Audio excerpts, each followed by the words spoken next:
Hello students. तो students, आगे जो नेक्स्ट टॉपिक है हमारा वो है quantitative aspects of electrolysis. Quantitative aspects means क्या? क्वांटिटी, मतलब क्वांटिटी का मतलब ये होगा कि जैसे हमने इलेक्ट्रोलाइट जो भी यूज़ किया या इलेक्ट्रोड्स यूज़ किए हैं उसकी कितनी क्वांटिटी जो है उसने इलेक्ट्रोलिसिस में पार्टिसिपेट किया। तो इलेक्ट्रोलिसिस में पहले भी बता चुका हूँ, जो इलेक्ट्रोलिटिक सेल्स होते हैं उनमें इलेक्ट्रोलिसिस होती है। क्या होती है इलेक्ट्रोलिसिस?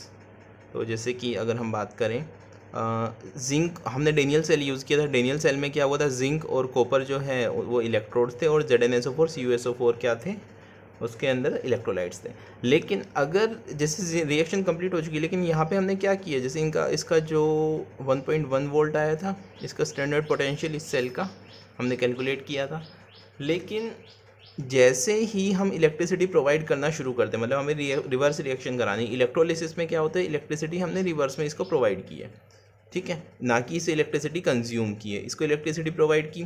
तो जिंक 2 पॉजिटिव में जा चुका था वो वापस से 2 इलेक्ट्रॉन्स गेन करके जिंक में चला जाएगा। और कॉपर जो कॉपर था, कॉपर इसके ऊपर डिपॉजिट हुआ था, वो क्या होगा, उसमें कॉपर वापस से कॉपर 2 पॉजिटिव और 2 इलेक्ट्रॉन्स में वो डिसोसिएट हो जाएगा। तो इस तरीके से हम क्या करते हैं, किसी एक पर्टिकुलर मेटल को अगर हमें इलेक्ट्रोलाइज करना है, मतलब उसको आइसोलेट करना है, उसकी इम्प्योरिटीज़ को हमें निकालना है, तो उसके लिए भी इलेक्ट्रोलिसिस यूज़ होती है। और ये जो इलेक्ट्रोलिसिस वाला जो टॉपिक है वो हमें करना है उसमें आइसोलेशन वाले चैप्टर में करना है, मेटल एक्सट्रैक्शन का चैप्टर है उसमें। तो अभी हमें इलेक्ट्रोलिसिस के 2 लॉज पढ़ने हैं। First one is Faraday's first law of electrolysis. Faraday's first law, sorry ये लिखा हुआ फर्स्ट लॉ।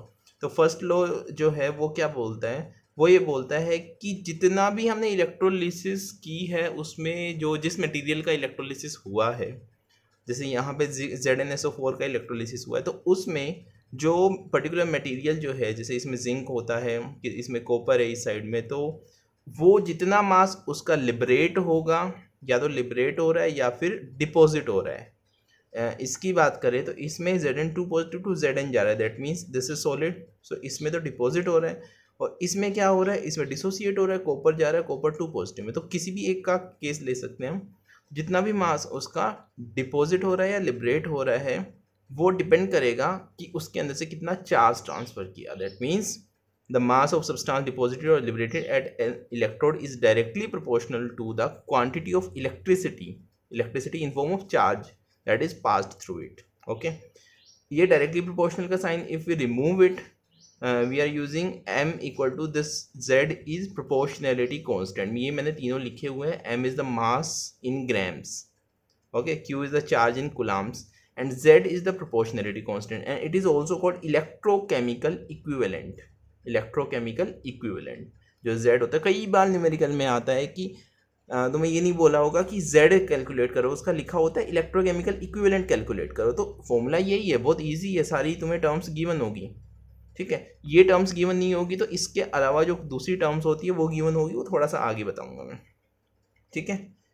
अगर हम बात करें इलेक्ट्रोकेमिकल इक्विवेलेंट की डेफिनेशन की, तो उसमें अगर हम चार्ज 1 कूलम, यूनिट कूलम बोलते हैं ना, यूनिट चार्ज ले लें, हम 1 कूलम ले लें, that means if q is equal to 1 then z will be equal to m, that means the mass deposited will be equal to electrochemical equivalent if 1 coulomb charge is passed through that material. Okay, that will be the definition of z. Is the mass of a substance produced at an electrode if 1 coulomb charge is passed through it. Then after Faraday further observed that 1 gram of equivalent of a substance, देखो ये है कि 1 gram equivalent का क्या मतलब होता है कि ऐसे सब्सटेंस जो 1 मोल इलेक्ट्रॉन या तो लिबरेट करे या गेन करे। सीधी सी बात है, 1 मोल जो इलेक्ट्रॉन्स जो होते हैं उनका ट्रांसफर हो रहा है। तो 1 मोल इलेक्ट्रॉन अगर तुम देखोगे तो 1 मोल, एक इलेक्ट्रॉन पे कितना चार्ज होता है, 1.6 इंटू 10⁻⁻19 कूलम। और 1 मोल इलेक्ट्रॉन कितने होते हैं, 6.022 इंटू 10⁻23। तो इसका मतलब इन दोनों का अगर मल्टीप्लिकेशन करेंगे तो वो आ जाएगा 1 मोल इलेक्ट्रॉन्स के अंदर चार्ज, और वो किसके इक्वल होता है, 96485 कूलम के, जो अप्रोक्सीमेटली इक्वल टू 96500 के होता है। देखो इसको हमने कैलकुलेशन इजी करने के लिए 96500 कूलम ले लिया। सो वी कैन से इसको बोलते हैं 1 फेरेडे। 1 फेरेडे जो पहले भी बता चुका हूँ, जिसको हम F से डिनोट करते हैं, वो किसके इक्वल होगा, 96500 कुलाम के।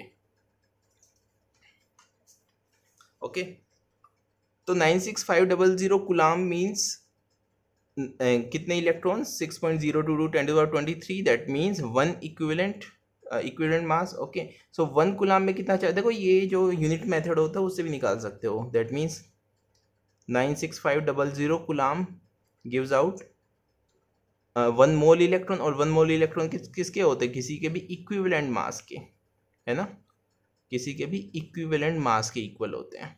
और 1 कुलाम का कितना होगा, 1 mole, that means equivalent mass divided by 96500। ठीक है, तो 1 कुलाम चार्ज जो होगा वो कितना मास लिबरेट करेगा, इक्विवेलेंट मास डिवाइडेड बाय 96500। और अभी हमने कहा था कि 1 कुलाम जब भी चार्ज होता है तब जो मास डिपॉजिट होता है उसको हम क्या बोलते हैं, इलेक्ट्रोकेमिकल इक्विवेलेंट। इससे पहले डेफिनेशन जब इलेक्ट्रोकेमिकल इक्विवेलेंट की गई थी उसमें यही किया था कि अगर चार्ज 1 कुलाम होता है वो जो मास डिपॉजिट होता है उसको हम क्या बोलते हैं, इलेक्ट्रोकेमिकल इक्विवेलेंट के इक्वल होता है। So Z will be equal to electrochemical equivalent weight divide by 96500। याद रखना, बहुत इंपॉर्टेंट है ये, न्यूमेरिकल्स में बहुत ज़्यादा यूज़ होता है क्योंकि हमें डायरेक्टली Z की वैल्यू बहुत कम गिवन होती है। ठीक है, तो हम ऐसे निकाल सकते हैं। अब इसमें एग्जांपल है, जैसे कि मान लो मैग्नीशियम मेटल है, मैग्नीशियम मेटल डिपॉजिट हो रहा है तो उसका Z वैल्यू कैसे निकालेंगे। We know Mg gives out Mg2 positive plus 2 electron, that means इसका जो n फैक्टर हो गया वो 2 हो गया, तो इक्विवेलेंट मास क्या होता है, molar mass divide by n factor. तो इसका लगभग 24 जो होता है मैग्नीशियम का वो क्या होता है, मोलर मास होता है। तो मोलर मास डिवाइड बाय 2 कर देंगे तो वो हो जाएगा उसका इक्विवेलेंट वेट, और डिवाइड बाय 96500। एक न्यूमेरिकल भी किया हुआ है इसके ऊपर, बताऊंगा मैं। एक और बात, अगर तुम्हें डायरेक्टली क्यों नहीं, देखो Z का तो बता दिया कि अगर Z नहीं दिया होगा तो इक्विवेलेंट वेट डिवाइड बाय 96500 ले लेंगे। और इक्विवेलेंट वेट कैसे निकालेंगे वो भी बेशक तुम अपनी नोटबुक में लिख सकते हो, molar mass divide by n factor, उससे इक्विवेलेंट वेट आ जाएगा। ठीक है, तो अगर ये चीज़ गिवन हो तो ठीक है। और सेकंड थिंग, Q अगर गिवन ना हो तो तुम लोगों ने 10th क्लास में पढ़ा था, शायद 11th में पढ़ा हो, जो चार्ज होता है वो होता है करंट मल्टीप्लाई बाय टाइम। ये लिखा भी हुआ है मैंने यहाँ पे, charge equal to current multiply by time. Current is denoted by I and time is denoted by T। तो Q की जगह IT भी गिवन हो सकता है। सो जो फॉर्मूला जो यूज़ होता है वो या तो ये या फिर ये, इनको भी हम यूज़ कर सकते हैं। फेरेडेज फर्स्ट लॉ बहुत इंपॉर्टेंट है, न्यूमेरिकल आते हैं इससे 2 मार्क्स का न्यूमेरिकल या 1 मार्क का न्यूमेरिकल आ सकता है, ईजी है, फ्री के मार्क्स हैं। देखो एक क्वेश्चन है इस पर, during an electrolysis of molten sodium chloride a 4 ampere current is passed, that means 4 ampere current दे दिया, सोडियम क्लोराइड दे दिया। हमें सोडियम का भी एटॉमिक मास पता है, क्लोरीन का भी एटॉमिक मास पता होता है। इसके बाद 4 ampere current is pass through electrodes for 1 hour, time is given, current is given. That means देखो क्यू नहीं है हमें गिवन, लेकिन करंट और टाइम दोनों गिवन है। Okay, then after calculate the mass of sodium, देखो सिर्फ सोडियम का मास पूछा है डिपॉजिटेड का। दैट मीन्स हमें जो इक्विवेलेंट वेट चाहिए या वेट चाहिए वो किसका चाहिए, सोडियम का चाहिए। और सोडियम का तुम्हें पता है 23 के आसपास 23.5 होता है, वैसे 23 लेके चलते हैं, 23 ग्राम हम सोडियम का वेट लेके चलते हैं। तो गिवन क्या क्या है, current 4 ampere, time 1 hour, 1 hour means 3600 second, second में चेंज करना होता है ऐसा यूनिट में। Then after equivalent weight will be equal to, this is the molar weight 23, और सोडियम क्योंकि 1 इलेक्ट्रॉन लूज करता है, या इस केस में तो गेन करेगा 1 इलेक्ट्रॉन, Na पॉजिटिव से Na में जाएगा, सो इसका n फैक्टर होगा 1 divided by n factor equal to 23 रहेगा, तो इसका इक्विवेलेंट मास आ गया 23।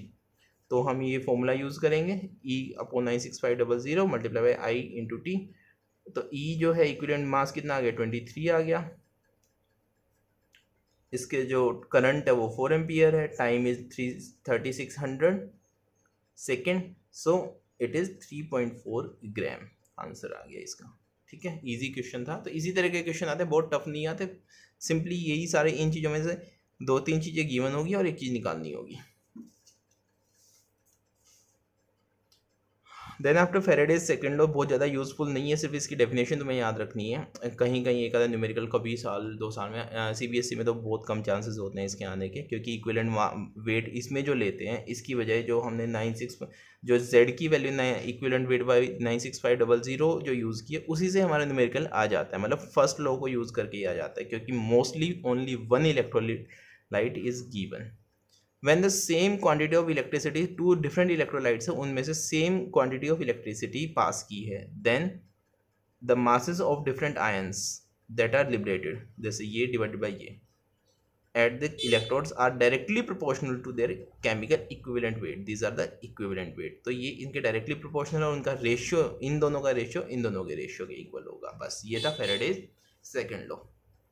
इसके बाद आता है प्रोडक्ट ऑफ इलेक्ट्रोलिसिस। देखो ये रटने वाली चीज़ें थोड़ी सी समझने की तो है ही, साथ में रटने की भी है। जैसे कि प्रोडक्ट ऑफ इलेक्ट्रोलिसिस में क्या करना है कि अगर हमारे पास दो इलेक्ट्रोलाइट या दो ऐसे मटेरियल्स हैं जिसमें इलेक्ट्रोलिसिस हो सकती है, तो हम तो किसका होगा, कौन से कंपोनेंट का होगा, कौन से का नहीं होगा। तो इसमें एक बात तो ये याद रखना है, इनर्ट मेटल जो होते हैं जैसे कि गोल्ड या प्लेटिनम, सिल्वर को हमने एज एन इलेक्ट्रोड यूज़ किया, सिल्वर तो नहीं लेकिन मेनली गोल्ड एंड प्लेटिनम, उनको हमने एज एन इलेक्ट्रोड यूज़ किया, तो वो क्या करेंगे, वो रिएक्शन में पार्टिसिपेट नहीं करते, मतलब वो सिर्फ एक करंट कैरियर का काम करते हैं। ठीक है, बाकी रिएक्टिव मेटल्स तो करते हैं, हमने जिंक और कॉपर का देखा। The product of electrolysis depends upon the electrode potential. Okay, जितना इलेक्ट्रोड पोटेंशियल दिया उसके ऊपर इलेक्ट्रोलिसिस डिपेंड करेगी। अब देखो जो एग्जांपल्स आते हैं ना, ये डायरेक्टली उसमें आते हैं, क्वेश्चंस आते हैं एग्जाम में। पहले एग्जांपल देखते हैं, ये दोनों एग्जांपल इंपॉर्टेंट है, बाकी इतने ज़्यादा इंपॉर्टेंट नहीं होते। जैसे कि अगर हमने NaCl लिया, NaCl का इलेक्ट्रोलिसिस किया, अगर मोल्टन NaCl है तो सीधी सी बात है Na positive will convert to Na and Cl negative will convert into Cl2। Okay, तो उसमें तो जो कैथोड आएगा, मतलब जिसके ऊपर इलेक्ट्रॉन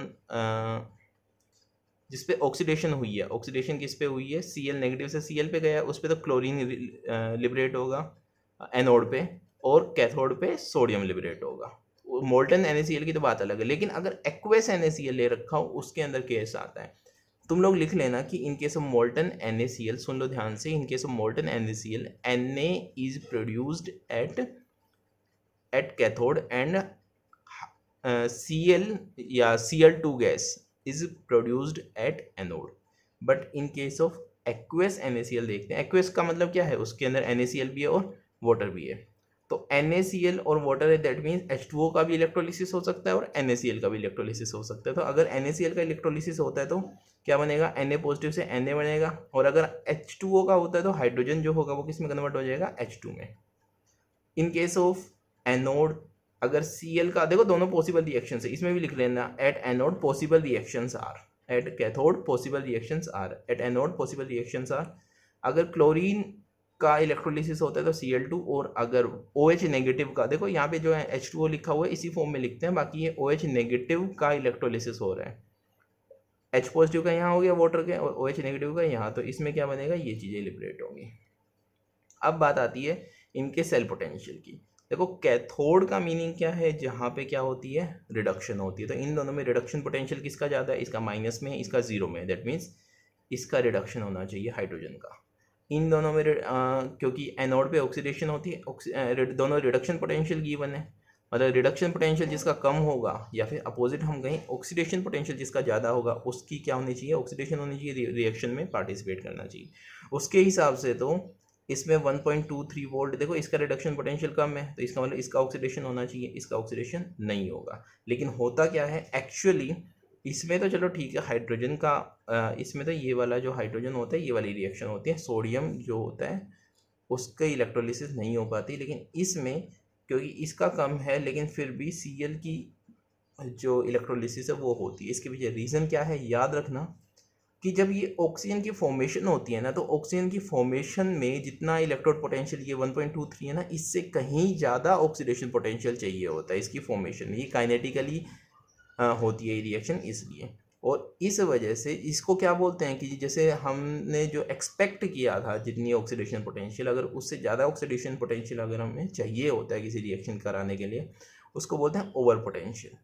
तो ओवर पोटेंशियल से बचने के लिए इस केस में क्या होता है, क्लोरीन का ऑक्सीडेशन हो जाता है इंस्टेड ऑफ OH नेगेटिव। तो इसमें जो एनो कैथोड है उस पर तो हाइड्रोजन गैस लिबरेट होती है, और एनोड पे क्या लिबरेट होता है, Cl2 गैस लिबरेट होती है। ये दिखा रखी है मैंने, जो देखो इस पे H2 गैस लिबरेट हुई है और इस पे Cl2 gas, these are in aqueous form, that means they are still present in the electrolytes. एक और एग्जांपल है, इजी सा एग्जांपल है, लॉजिकल समझना। कि अगर हम H2SO4 को डाइल्यूट लेते हैं, कौन से, देखो H2SO4 में H2SO4 और H2O दोनों यूज़ हो रहे हैं, तो एक तरफ तो H पॉजिटिव ही है, H2O में भी H पॉजिटिव है और इसमें भी H पॉजिटिव है। तो इसका मतलब क्या है, कैथोड पे तो कोई टेंशन है ही नहीं, दोनों में ही हर हालत में H2 गैस ही लिबरेट होगी। लेकिन एनोड पे तो क्या है, सल्फेट भी हो सकता है और OH भी हो सकता है, सल्फेट भी हो सकता है और OH नेगेटिव भी हो सकता है। तो इनके केस में किस में इलेक्ट्रोलिसिस होगी, देखो जब सल्फेट आयंस ज़्यादा है, मतलब H2SO4 कॉन्सनट्रेटेड है, दैट मीन्स जो इलेक्ट्रोलिसिस होगी वो तो H2SO4 की होगी। लेकिन जब कॉन्सेंट्रेशन बहुत कम है, अगर सॉल्यूशन डाइल्यूट है, इन दैट केस क्या होगा, जो H2SO4 के जो पार्टिकल्स हैं they will act just like an electron carrier, मतलब H2O में जो करंट हमने पास किया उसको ले जाने का काम करेंगे, वो उससे ज़्यादा कोई काम नहीं करेंगे, उनकी इलेक्ट्रोलिसिस नहीं होगी। सो मैंने लिखा भी हुआ, in case of dilute sulphuric acid this reaction takes place, reaction A। In case of concentrated sulfuric acid reaction B takes place। ठीक है, that's all for today, thank you।